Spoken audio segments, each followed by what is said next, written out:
Bismillahirrahmanirrahim. Assalamualaikum warahmatullahi wabarakatuh. Apa kabar adik-adik? Kakak harap adik-adik hari ini dalam keadaan sehat walafiat dan siap untuk menerima pembelajaran hari ini ya. Hari ini berjumpa lagi dengan kakak atas nama Nurul Lailatul Nabila. Nah, di sini kakak akan melanjutkan materi fisika yang telah dijelaskan di pertemuan sebelumnya. Hari ini kakak masih akan membahas tentang materi induksi elektromagnetik. Nah, untuk materi induksi elektromagnetik, kita sudah masuk pada pembahasan induktor. Nah, untuk lebih jelasnya, kita langsung saja masuk ke video pembelajaran. Check it out. Induktor. Induktor adalah komponen listrik yang berupa lilitan yang dapat menimbulkan medan magnet dan merupakan penyimpan energi listrik sementara. GGL induksi dari sebuah kumparan. Di sini kita mempunyai rangkaian yang terdiri dari baterai, lampu, dan juga induktor.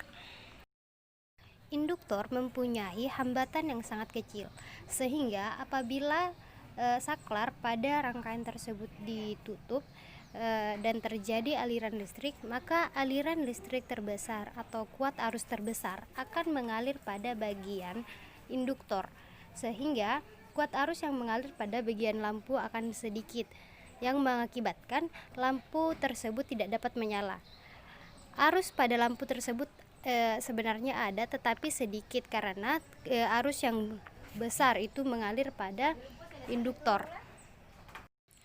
Ketika saklar dibuka, akan ada perubahan arus listrik pada induktor, maka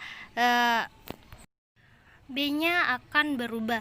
Jadi ketika arus berubah, maka medan magnet atau B-nya juga berubah.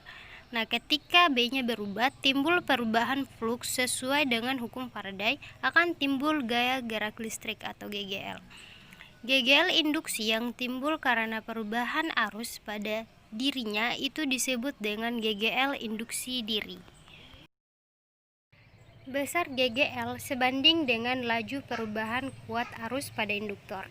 E sama dengan min L delta I per delta T, atau E sama dengan minus L DI per DT, di mana L itu sama dengan induktansi diri yang mempunyai satuan Henry atau disingkat dengan huruf H besar.